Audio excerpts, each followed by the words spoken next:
Great basketball. Defender for the Mavs, Jason Tatum. We covering pre and post game back on this channel. What's going on, everyone? Welcome back into Celtics Postgame Live. I am your host, Rob Haytayan. I am with my co-host, Justin Lowe, and soon joined by Ian Angelo. Justin, the Celtics get back in the win column with the 125-112 win against the Dallas Mavericks. Jason Tatum continue his MVP run, 37 points, 13 rebounds, had 5 assists and 2 blocks as well. Jaylen Brown, also 30 points, 4 rebounds, 4 assists. He gave us 2 steals. Over on the Dallas Mavericks side of things, Luka Doncic is kind of hands down the best player over there as usual. 42 points, 8 rebounds, 9 assists for the MVP frontrunner alongside JT. Justin, like I said, Celtics big win at home following a loss on the road in Chicago. What do you have to say about it? I have really nothing crazy to say other than that Celtics basketball. As Ian Angelo joins us, welcome Ian. That's Celtics basketball, and those types of nights that we saw a couple of days ago in Chicago, those happen. Good teams bounce back, and the Celtics are a good team, and they did indeed bounce back against a very good team and a potential MVP candidate in Luka Doncic, who dropped 42 points in a near triple-double, and the Celtics essentially blew them out. It got down to 9 at one point in that third quarter. Things got a little scary, but the Celtics were able to pull back away and find a way to get yet another win. Absolutely. It was a big one. Ian, obviously, Celtics dropped what would have been their 10th in a row in Chicago. They take a home trip back. They take a flight back home to play back at TD Garden right before Thanksgiving. Obviously, they have a big-time homestand coming up. How big was this win for the C's tonight? This win was huge. I mean, this win was one of their bigger wins they've had this season. I mean, I don't know. Maybe this Mavericks team as a whole might be a little more overrated than we think. But all we do know is that Luka Doncic is kind of insane. I mean, he put on a show tonight. I mean, the fact that the Celtics were able to come out there, Jason Tatum, he did his thing tonight. We expected Jason Tatum to have an MVP type performance against what could be an MVP front runner, and Jason Tatum lived up to the billing. Jaylen Brown did just as much. I mean, I don't know. This entire Celtics team for the first 2 quarters looked insane. Their offense looked unstoppable. Right. And everything was going their way. Their defense was great. Everything was going their way. And then the third quarter, they kind of left. They kind of took their foot off the gas a little bit. But overall, this team played incredibly well. Yeah. And there's really not much more you could ask for. Despite Luka Doncic trying his best to put the Mavericks back in this game was never really close. It looked as if Boston slowed the pace down, Ian, because you mentioned how the first 2 quarters the Celtics played phenomenal, and then they kind of just scraped by in the second half. The pace changed drastically. The Celtics were at their best when they were running up and down the basketball court, and I think the Mavericks also did a great job at slowing the pace down in their favor. And like I said, it got down to 9, but just great overall game. And you mentioned Tatum, Ian, and there was question if Tatum was even going to play tonight with the sprained ankle. He was listed as questionable. Game time decision, went through a workout, and then decided to give it a go. He comes out, drops 37 on Luka. Pretty much, maybe even I don't want to say game-saving block, but a potential momentum-saving block. Oh yeah. Towards the end of the game when Dallas made that final run, but. Typically, you don't win a game where Luka Doncic has a near triple-double and has 42 points. And the Celtics won by 13 fairly. They were able to put their bench in with 2 minutes left. Yeah, it was a MVP statement. It was kind of a matchup. It was a face-off, rather. It was kind of Luka and Tatum. Who was going to take this win? Obviously, Brown does not go unnoticed, but that's the difference maker with the Celtics here. Obviously, Dallas, with the loss of Brunson, you could definitely tell they're missing him.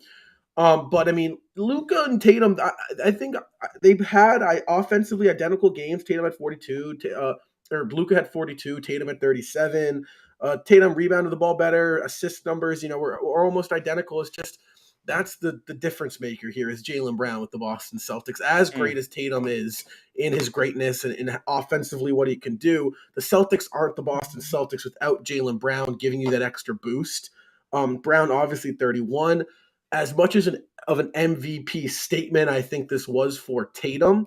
I think this was a all NBA statement for Jaylen Brown, saying, "Listen, Dallas, good defensive team. Luka Doncic, great player, coming into our place, our town. You're coming onto the parquet. We're going to give you our best fight, our best chance." I think that's what Brown did tonight. And obviously, Jason Tatum was Jason. He's been great all season. And he just hasn't been shooting the ball particularly well past couple of games. We've seen him kind of offensively run into some problems with passing very well.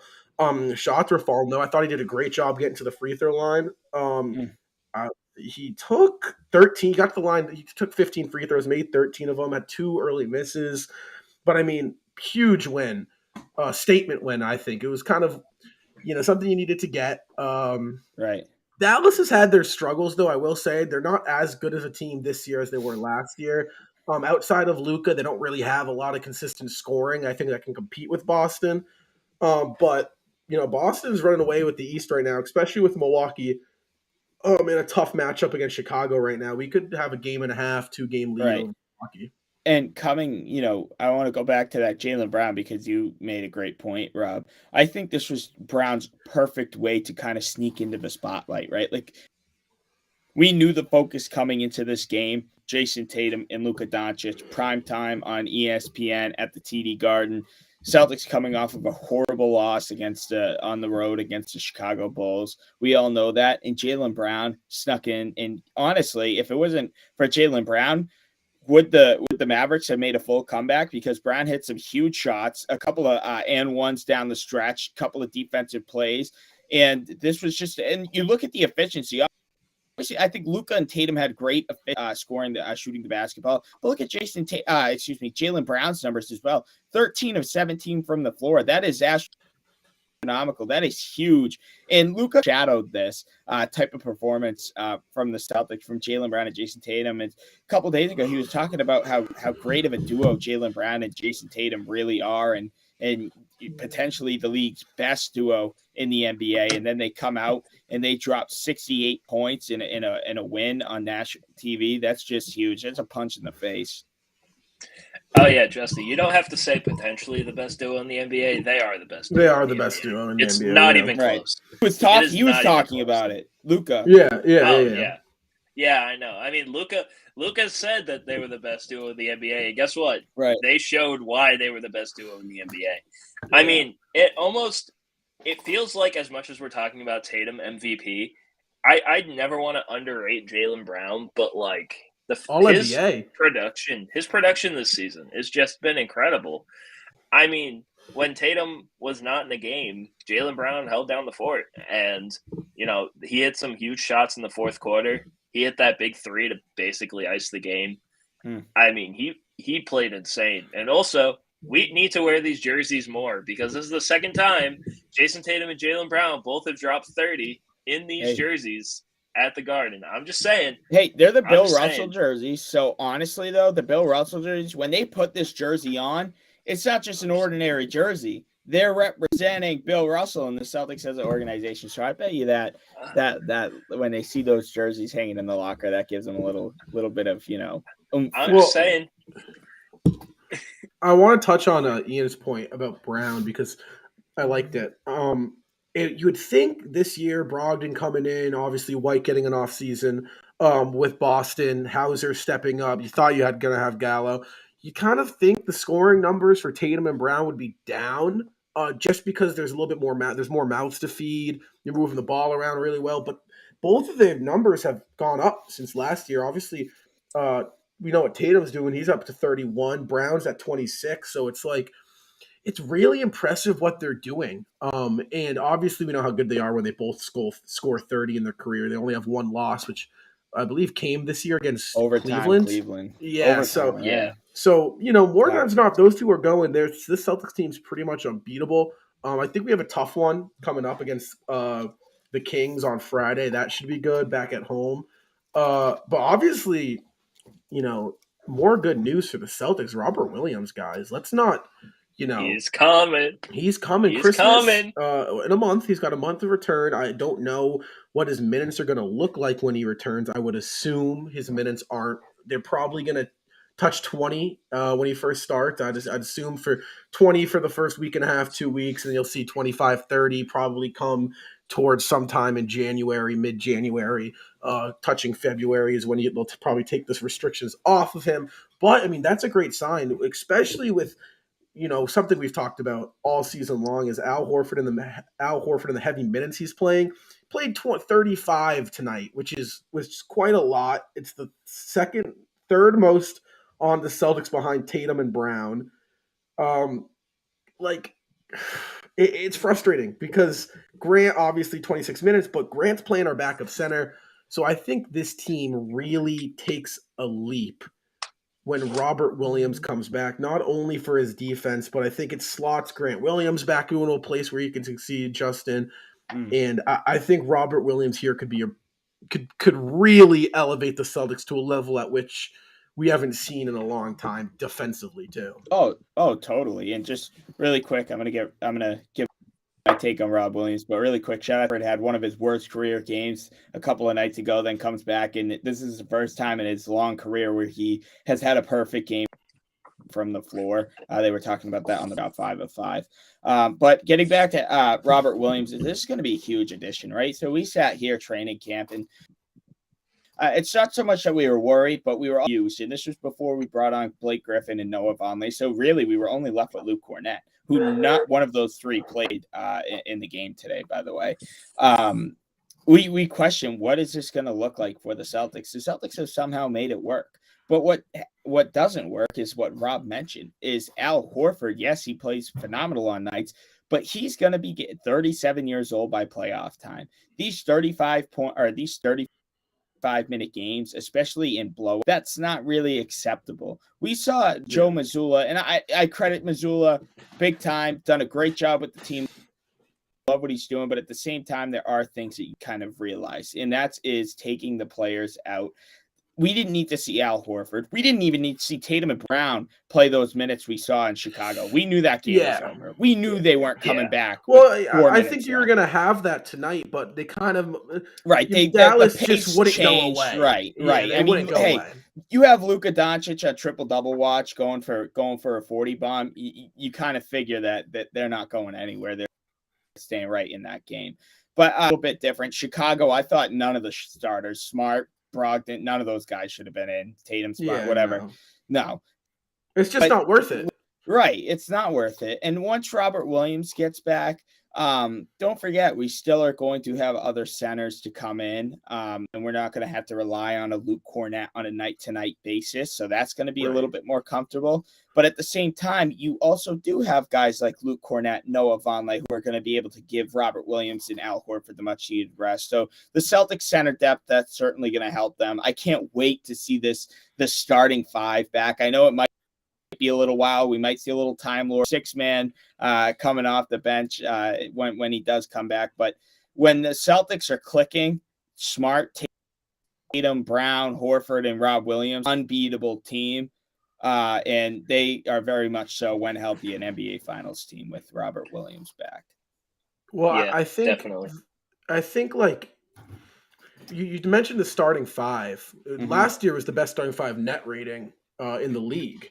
But as great as our offense has been, there are times where I sit back and I'm like, we need to get the stop then or there or then and this or that. And I think it's definitely, you got to think our pace is completely picked up since playing with Mazzulla. We play a lot faster, and that's tougher to buckle down on defense when your pace is always at a 10. Offensively, it's working. We're making our shots. I don't know if we're going to sustain this high of a shooting percentage throughout the season. But with the addition of Robert Williams coming back, it allows you to sit back on defense a little bit more. That starting five, you can play the switch defense. You can go back to switching 1 through 5. It just kind of makes life easier. So when those shots aren't falling defensively, you can sit back and you can have trust in your defense to keep you in the game. Because we have seen this year when those shots aren't necessarily falling at the highest level. We've seen it in 2 out of the 4 losses, I think. The first one against Chicago.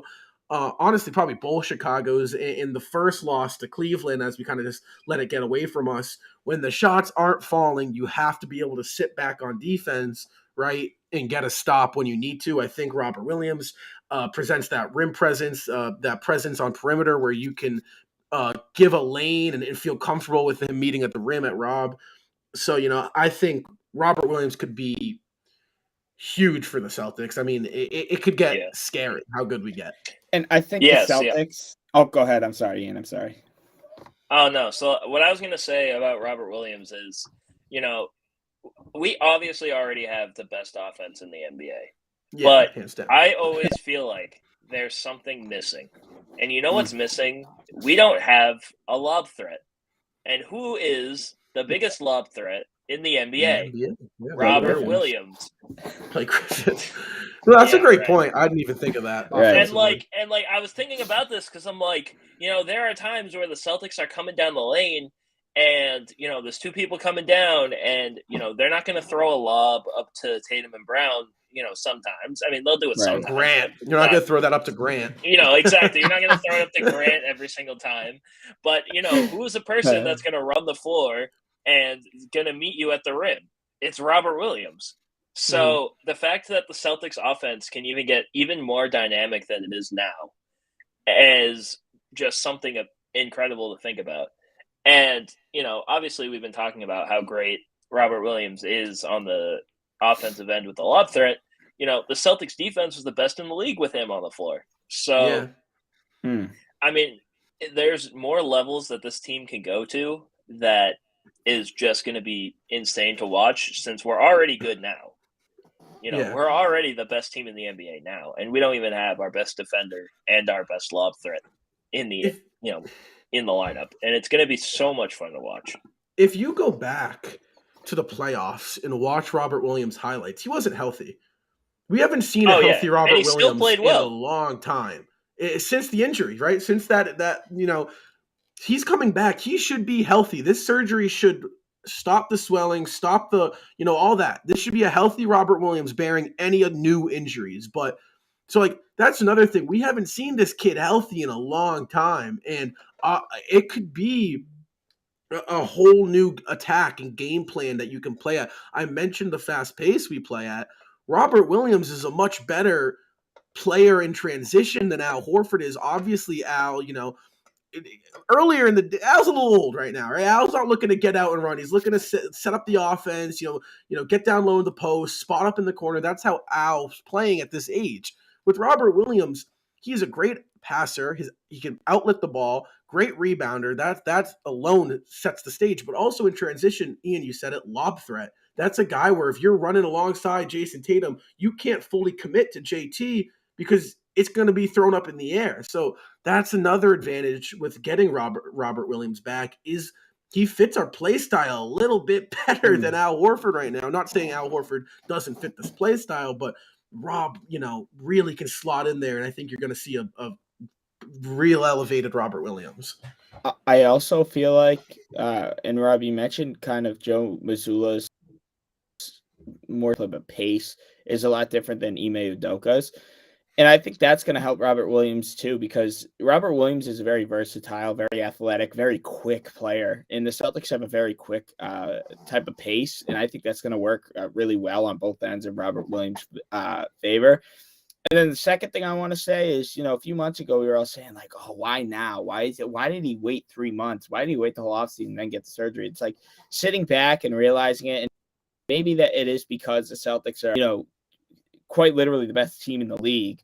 But maybe it was all worth it, right? Like, I feel like everything with Robert Williams has been sort of rushed. Robert Williams back, sort of like the Red Sox rushed Chris Sale back. Chris Sale came back in the playoffs and just got obliterated. And then obviously we know how that went last season.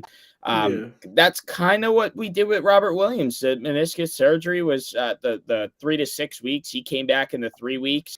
And then he didn't play. He didn't play all that well in the playoffs. When he did play, he had his moments, but we could tell, like you said, Rob, he didn't look. Yeah, he looked banged up. He didn't really, he was playing good basketball, but but he was hurt.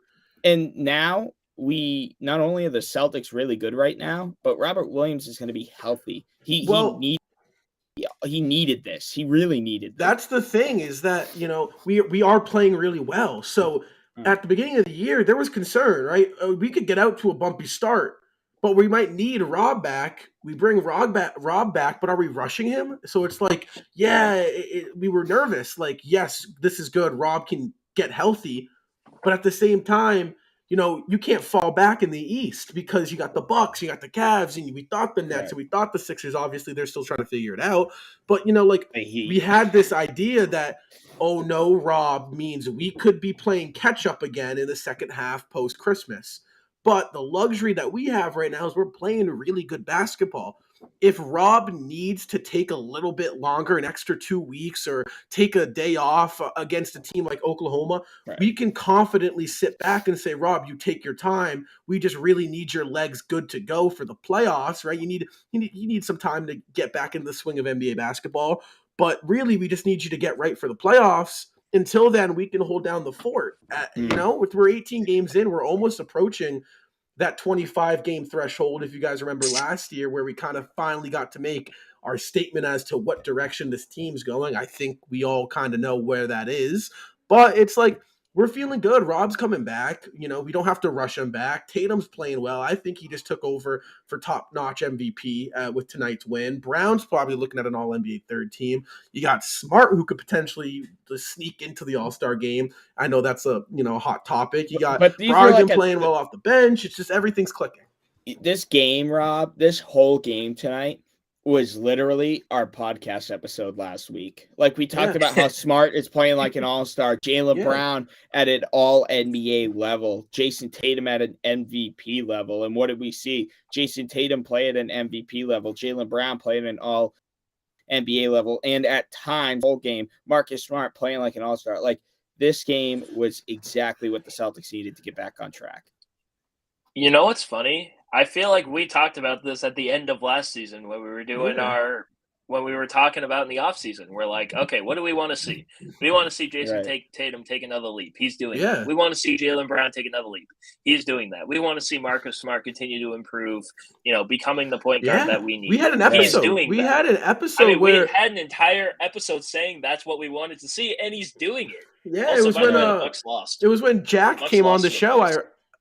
Oh, did they really? Yeah, Bucks lost 118-113.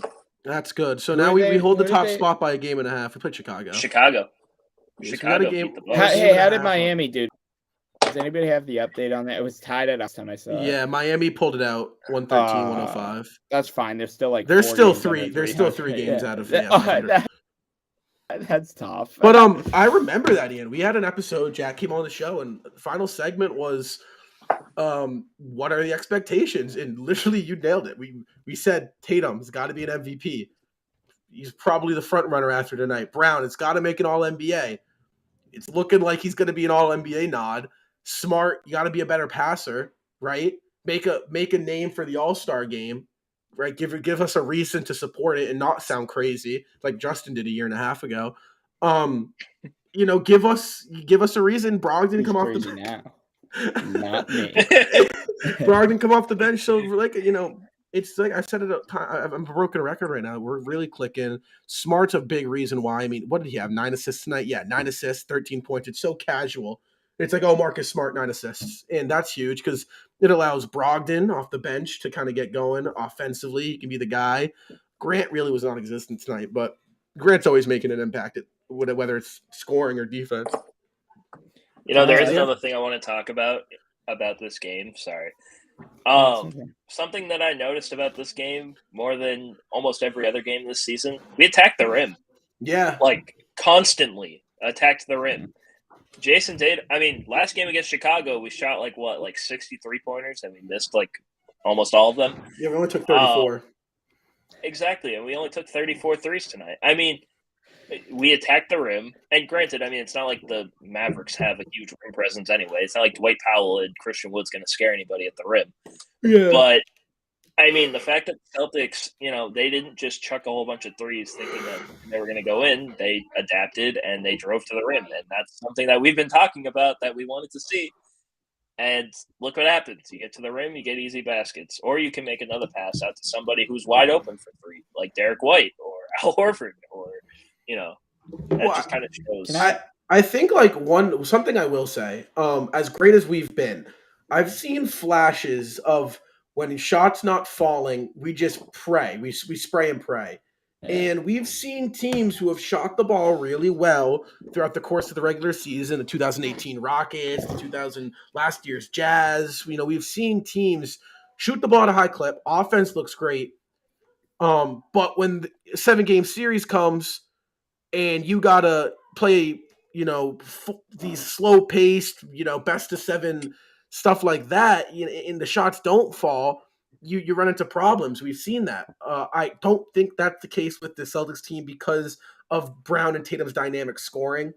I think White has been getting to the hoop well, like you said. I think once Rob comes back, you're going to see a lot more pick and roll in attacking the basket to present that lob threat. I think these 3-pointers, they're here to stay, but also once Rob comes back, you'll see him nod down. But I think that's the only my only diss on this team. I do want to talk. I want to get into player spotlight though. As you see, the leaderboard in front of us, Jason Tatum's kind of starting to run away with this thing. Jason Tatum in the lead tonight. Like I said, JT 37 points, 13 rebounds, 5 assists for the 24-year-old. I almost said 23 for the 24-year-old superstar. Well, things. You mean 19? 19-year-old superstar JT. Guys, player spotlight. It's kind of feeling like Tatum's just going to start winning all these things, right? Well, at what point? It's funny, Justin, because when you text me, Justin always texts me to confirm the player spotlights, and he'll be like, "Oh, I think we should give it to Hauser tonight," and I'll go check the box score. Hauser's got like 13 points, 14 points. Dude, Hold on, because hold on. I don't know. I No. know. No. Because I don't think player spotlight should always be a friggin' points award. Yeah, I know. But it should be an effort award. Hence why I gave it to Peyton friggin' Pritchard the other night, because Tatum could have 50, but if Pritchard comes in and Yao Ming, I'm giving it to Peyton Pritchard.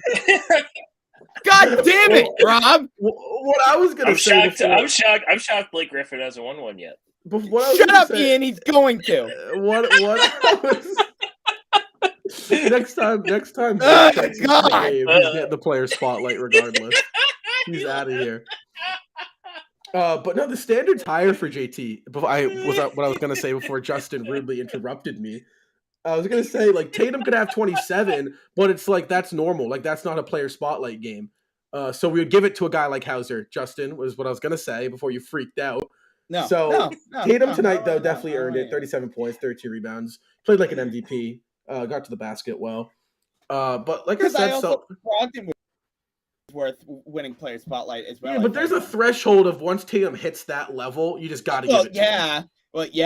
But like if he has like 37 points and he's like shooting 1 of 53, like that's not a player spotlight worthy. Like, how's that possible? Yeah, it's not. All right, well, 36 free throws in. That's how it's possible. Wait, let me ask you guys this seriously. But I wanted to ask you this before we end. When Rob comes back, what happens to guys like Noah Vonleh, Blake Griffin, Luke Cornett? You keep them? Yeah, because listen, like that's the luxury. I think it's gonna be a little bit before we fully see Rob, right? I mean, you could see him sitting out on a back-to-back in December and January. You could see him, a game. You're gonna see him on the injury report, I think, a lot. Whether it's probable, questionable, doubtful, out, right, in load management, whatever it might be, you're going to see him there. So I think guys like Cornette and Vonleh and definitely Blake, because I think Blake's a fan favorite throughout the locker room, you're going to see those guys. Don't get too excited, Justin. You're going to see those guys. You're going to see those guys around for sure. I mean, why get rid of them? They're playing well, right? And if Rob's going to be on limited time. I think you're going to need center depth. Yeah, and I heard on the broadcast, Woj talked about this before the game even started. That's when I figured out that he basically said Robert Williams was coming back by Christmas, and then he also said the Celtics were still in the market for another center or another big man. I saw Jakob Poeltl. That's what I was going with. I was saying, by the trade deadline, if the Spurs, if they're still in for the all-in tank on Wembanyama, and Jakob Poeltl's playing a little too well, I mean, we made a trade with the Spurs before, and it gave us Derek White. I don't see. What do you give up for him, though? I don't know. Probably Pritchard. Obviously, first-round pick, and probably sadly Peyton Pritchard or I wouldn't give but them wouldn't both, you, though. wouldn't you throw in like a Cornette or a Vonleh? Like, wouldn't you want a center in return or Most no? Like, likely. wouldn't You you would want to probably- wouldn't if you you want to have give to- away a center though? If Like, you you're gonna get match- two You would centers. You're gonna probably- get you would Jakob probably- Poeltl you would and Robert probably end up Williams. trading- Yeah, probably give up You would Cornette. probably end up trading Cornette Yeah, or Vonleh. which I'm one of okay the two. with. If you could It land doesn't Poeltl, matter. if you could land But I Poeltl for guess it Cornette depends in a on the- first, I'd do that. Yeah, I mean, it depends on the Spurs asking for Pirtle because it could be too much. Because Yeah. I mean, you never know with bad teams. They always want to get a lot more for players that maybe don't need to get a whole lot more for. Yeah. Rudy Gobert. But anyway, I don't think you. I think the Celtics can still be in the market for another big man, whether that be. I like PJ Washington out in Charlotte. He's pretty okay. I mean, maybe John Collins from Atlanta, but he's making a lot the of money. asking so price, I doubt it. yeah. I don't know. I, Something. Maybe Lauri that's Markkanen. true. Who knows? I think I don't think we make a trade just to make a trade to get a center. Right. I think if the market presents a nice offer around the deadline, Obviously, yeah. you see a lot. I don't know how the Celtics cap space works right now. I know a we're paying the Sheamus luxury thing. tax. We're That is a definitely Sheamus. We got to get over Sheamus back on here, but I think This is- that if the Spurs are like, yeah, we're looking to dump Poeltl for like a first round pick, I think Brad does that in a heartbeat because we've seen Brad's not afraid to trade the God, first yeah. round picks. I I think your think, title team, those first picks are nothing. I know we're gonna turn it to exactly. the Rams. Yeah, exactly. Yeah, but right. I think I'd start to question giving up like Pritchard for Poeltl just because like Pritchard is such a luxury to have that I think But- giving him up, it's just kind of like it's just like an inconvenience if Brogdon's out for the night. It's an inconvenience. So I think if you can trade a pick to get a big man, bring him in, absolutely. I wouldn't just make a trade though to make a trade because I think our depth is so good. I think we have a big time luxury in White and Pritchard off the bench if there's injuries or if you need someone to step up when stuff's not going right. So I think, yeah, I agree with Ian. I think you see the Celtics make a move, but only if it like kind of comes to you. Yeah, obviously, I don't expect them to like go out of their way to just make a trade to make a trade. I don't think Brad Stevens is smart enough. He's smart enough to know what this team needs. So I'm perfectly okay with him. Just if it doesn't come, it doesn't come. But I mean, I would like to get another big man. Hopefully, I mean, I'd like to get at least someone who has experience because as good as Luke Cornette, he's been as good as you could probably ask him to be. I don't like Luke Cornette. I mean, Okay. Like I said, he's been at just like you didn't like Grant Williams or Peyton Pritchard. Well, no, all right. I like Luke. I like Luke up into the playoffs. That's what I'll say. Obviously, but you're not. That's what I was going with. I was saying you like Luke Cornette for what he's doing right now, but by the playoffs, he's not going to play. Yeah. So obviously, you need another guy back there. Because as much as Robert Williams and Al Horford can do it, again, Al Horford's going to be 37 by the playoffs, and Robert Williams, we don't know, if he's going to be 100% by that time, which hopefully he is, but you never know. Yeah. So I would like another guy. There is a guy out in Taiwan, though. Dwight, I think they call him like the Taiwan Steph Curry or something. But like, did you see the other night he took 10 threes? Oh yeah, he would never do that in the NBA, but in Taiwan, sure, why not? Is there a 3-point line like high school threes like in Taiwan, or is that like legit? I just don't think Dwight cares. Quite frankly, I don't know. I mean, how many did he make? How many? I think 3. I think he shot 3. Good for him. Good for him. If I'm Dwight, I'm not going to any of those practices. Are you kidding me? I'm not going to those practices. I'm showing up for the game. I'm dropping my 30 and 20, and I'm leaving. In Taiwan with those guys, like it's I know he is. He is kind of like my career right now.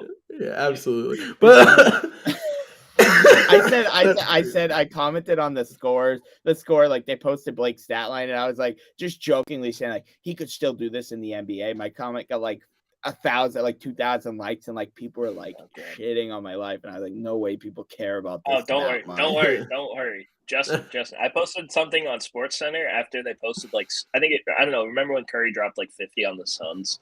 Or something. Yeah. They posted a picture where it said like I don't know, it was like a stat muse thing, and it's like, is Steph Curry the best player in the league? Blah, blah, blah. I said no. I'm like, Jason Tatum better, and he's not even the best player to ever wear number 30. That's Sam Hauser. And you can just imagine. I mean, the war zone in my comment every time you see like anything of Tatum on ESPN or anything of it's like, like, oh, all he you choked in see the is finals. all you see is Steph Curry, Golden State, Steph Curry's your dad. It's like, grow up, dude. Hey, bunch of children. It's okay. When they win it this year, when they win it this year, they'll have nothing to say. So yeah, but Celtics get the ring. We'll be good. Celtics Kings Friday night, November 25th, 8:00, back at the TD Garden. Ian will be there. We should have you covered post game, but if we don't, make sure to follow us on social media so you stay up to date, so you know when we're doing it. Celtics fucking. I just swore. My fault. I try not to swear, but I had to swear. Wow. Celtics. I'll say it though. Celtics. Mavericks 125 to 125 to 112. Tatum 37. I've said it. Brown 31. Luka 42 in a great effort, but not enough to beat down the C's as the C's go into the holiday feeling good. My name's Rob. Next to me is Justin. Below me is Ian. Guys, we wish you a happy holidays and a happy Thanksgiving from the Celtics Talk Weekly crew. Go C's.